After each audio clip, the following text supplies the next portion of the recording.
నమస్తే సార్.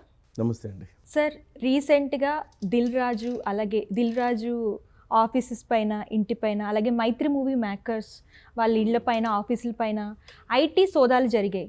ఇంత సడన్గా ఐటీ సోదాలు జరగడానికి గల కారణం ఏంటి సార్?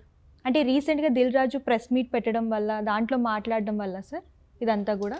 అంటే ఇక్కడ మనం గత కొంతకాలంగా మీరు అబ్జర్వ్ చేస్తే సినిమా నిర్మాతలు సినిమాలు రిలీజ్ అయిన ఒక వారం రోజుల్లోపు ఈ రకంగా ఈ ఐటీ సోదాలు, ఐటీ దాడులు జరగడం అనేది గత కొంతకాలంగా జరుగుతుంది. కొత్త ఏం కాదు. ఇంతకుముందు కూడా జరిగింది. చాలా సినిమా నిర్మాతల మీద జరిగింది ఇంతకుముందు కూడా. ఇదే మైత్రి మూవీస్ మీద కూడా ఇంతకుముందు గతంలో జరిగింది కూడా. అంటే ఇవాళ సినిమా నిర్మాతలు దానంతటి కారణం సినిమా నిర్మాతలు ఏం చెప్పాలి. నిర్మాతలు ఏం చేస్తున్నారు? నాకు మొదటి రోజు 100 కోట్లు వచ్చినాయి అని ఒకడంటే, 150 వచ్చిన ఒకడంటే, 200 వచ్చినాయి ఇంకోటి అంటున్నాడు. అదే మొన్న మనం రీసెంట్గా మాట్లాడుకున్నాం కదా. సో 100 కోట్ల రూపాయలు వస్తున్నాయి మీకు, 1000 కోట్ల రూపాయలు వస్తున్నాయి మీకు. ఏం చేస్తున్నారు? అసలు ఐటీ సరిగా మీరు చూపించట్లేదు అనేసి ఆ కారణంతో దాడి చేస్తున్నారు. ఇది ప్యూర్లీ మీరు అన్నట్టుగా వీళ్ళు చేసే ఆటోటోపం, వీళ్ళు చేసే గొప్ప ఈ ప్రకటనలు ఏవైతే ఉన్నాయో వాటి ద్వారా చేస్తున్నారు. ఇప్పుడు ఏమంటాం మనం, ఈ 100 కోట్లు 1000 కోట్లు చూస్తే ఐటీ శాఖ ఏం చేస్తుంది అంటారు కదా జనం. అందుకోసం ఐటీ శాఖ తన పని తాను చేస్తుంది. అట్లా అని చెప్పేసి దీని మీద ఏమన్నా ఐటీ శాఖ ఇట్లా దాడి చేసింది కదా, ఇందులో 100 కోట్ల రూపాయలు, 200 కోట్ల రూపాయలు, లేదా 1000 కోట్ల రూపాయలు ఇందులో బయటపడిపోయి ఏదైనా ఇబ్బంది అవుద్దా అనుకున్నామనుకో, అలాంటి పరిస్థితి కూడా లేదు. చాలా కాలంగా మనం చూస్తే ఒక్క నిర్మాతనైనా ఈయన దగ్గర ఇంత బ్లాక్ మనీ మనం బయట పెట్టాము, ఈయన దగ్గర ఇంత అక్రమాలు బయట పెట్టామని ఒక్క ఐటీ శాఖ దాడుల్లో ఒక్క దాడిలో అయినా నిరూపితమైందా? ఎక్కడా లేదు. అసలు మైత్రి మూవీస్ వాళ్ళు ఇన్ని సినిమాలు ఎట్లా చేయగలుగుతున్నారు? వరుస పెట్టి ఒక లాస్ట్ టైం ఇది వాల్తేరు వీరయ్య వాళ్ళే ఇంకో సినిమాకి వాళ్ళే నిర్మాతలు. ఒకే నిర్మాత 2 సినిమాలు ఏకకాలంలో ఎట్లా రిలీజ్ చేయగలుగుతున్నారు? అంత డబ్బులు ఎక్కడి నుంచి వస్తున్నాయి? అది కూడా పాన్ ఇండియా అంటున్నారు. 300 కోట్లు అంటున్నారు, 400 కోట్లు అంటున్నారు, 500 కోట్ల బడ్జెట్ అంటున్నారు. మరి ఇన్ని 100 కోట్ల రూపాయలు ఎక్కడి నుంచి వచ్చినాయి? నిజంగా సినిమా నుంచి అంత కలెక్షన్స్ వస్తే ఏం చేస్తున్నారు? ఐటీకి ఎంత చూపిస్తున్నారు? సహజంగా వచ్చే అనుమానం అందరికీ. ఈ నేపథ్యంలో ఇవాళ ఐటీ దాడులు జరగటం అనేది ఒక కామన్ ప్రాసెస్గా మనం భావించాలి. అయితే నేనేమంటున్నానంటే, ఎలాగో ఐటీ దాడులు చేశారు కదా, మీరు నిజాయితీగా చేయండి దాడులు. ఏదో సంతోషిని సంతృప్తిపరచడానికో, కిరణ్ని సంతృప్తిపరచడానికో, ఇంకొకరిని రామ్ చరణ్ని సంతృప్తిపరచడానికి కాదు కదా. సో వీళ్ళని సంతృప్తిపరచడానికి కాదు కదా.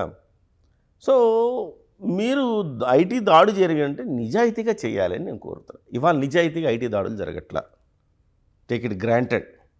ఇవాళ 220 మంది సిబ్బందితోటి 55 చోట్ల ఐటీ దాడులు జరిగినాయి.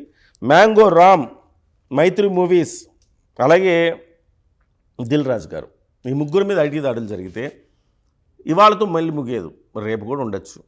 మరి ఇంత ఐటీ దాడులు, ఉదయం 6 నుంచి ఐటీ దాడులు జరుగుతుంటే ఏమన్నా వాళ్ళు తేల్చేది ఏమన్నా ఉందా? ఇప్పుడు దిల్ రాజు గారు ఉన్నారు. దిల్ రాజు గారు 3 సినిమాలు డిస్ట్రిబ్యూటర్ ఆయన. ఇవాళ సంక్రాంతికి వస్తున్నాం ఒక ఆయనే, తర్వాత గేమ్ చేంజర్కి ఆయనే, డాకు మహారాజ్కి ఆయనే. ఇందులో 2 సినిమాలకు నిర్మాత కూడా. డాకు మహారాజ్ సినిమా నాగవంశీ గారిది. ఈ మధ్యకాలంలో మరి నాగవంశీ గారి దాని మీద, నాగవంశీ గారి ఆఫీసుల మీద కూడా దాడి చేస్తారనుకుంటున్నా నాకు తెలిసి. అలాగే ఈ మధ్యకాలంలో దాదాపుగా దగ్గర 2000 కోట్ల రూపాయలు వసూలు చేసింది. దగ్గర దంగల్ తర్వాత ఆ స్థాయి వసూలు చేసిందని చెప్పుకున్న పుష్ప తర్వాత మరి ఎట్లా వస్తున్నాయి వాళ్ళకంత డబ్బులు అనే దాని మీద కూడా ఐటీ సోదాలు చేస్తారు. సో ఐటీ సోదాలు చేయగానే మొదట్లో నేను అనుకునేవాడిని, ఐటీ సోదాలు చేస్తున్నారంటే చాలా నిజాయితీగా ఉంటే పక్కాగా ఎంతో కొంత తీస్తారనేసి. ప్రతి చోట డెఫినెట్గా 100,000 కోట్ల రూపాయలు పెట్టి సినిమాలు తీస్తూ ఉంటే ఎంతో కొంత ఫ్లా ఉంటుంది.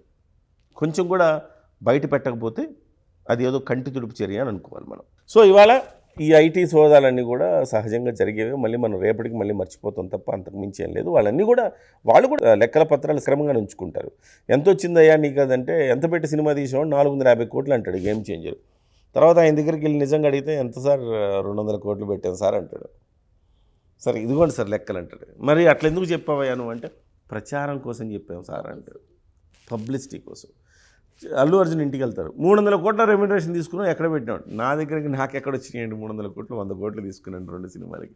మరి 300 కోట్లు రికార్డు కోసం చెప్పాను సార్. అంతేగా. సో మైత్రి మూవీస్ వాళ్ళు అడుగుతారు, ఏమో దంగల్ తర్వాత నీదే అంట కదా సినిమా 1900 కోట్లు వసూలు చేసిందంట కదండి. అబ్బాయి లేదండి, 1100 కోట్లు వచ్చినాయండి అంటాడు. మరి 1900 అది ఊరికే ప్రచారం కోసం చెప్పామండి, రికార్డుల కోసం. ఇట్లుంటుంది ఈ కథ అంతా కూడా ఇట్లుంటుంది. సో సహజంగా వైట్ టు బ్లాక్ అంటుంటారు కదా, ఆ వైట్ టు బ్లాక్ లెక్కలు కూడా ఉంటాయి ఇందులో. సో సహజంగా సినిమాకి ఇంత ఖర్చు అయిందని చెప్తే అందులో మొత్తం బ్లాక్, మొత్తం వైట్ ఖర్చు పెట్టరు, కొంత బ్లాక్ ఖర్చు పెడతారు. ఆ బ్లాక్ ఎంత ఖర్చు పెట్టారనేది నిగ్గు తేల్చగలిగితే అప్పుడు ఐటీ సోదాలకు వెనక అర్థం ఉందనుకోవచ్చు మనం. సో ఇవన్నీ సహజంగా జరిగే పరిణామాలే తప్ప పెద్దగా దీని నుంచి మనమేమీ ఎక్స్పెక్ట్ చేయాల్సిన అవసరం లేదు.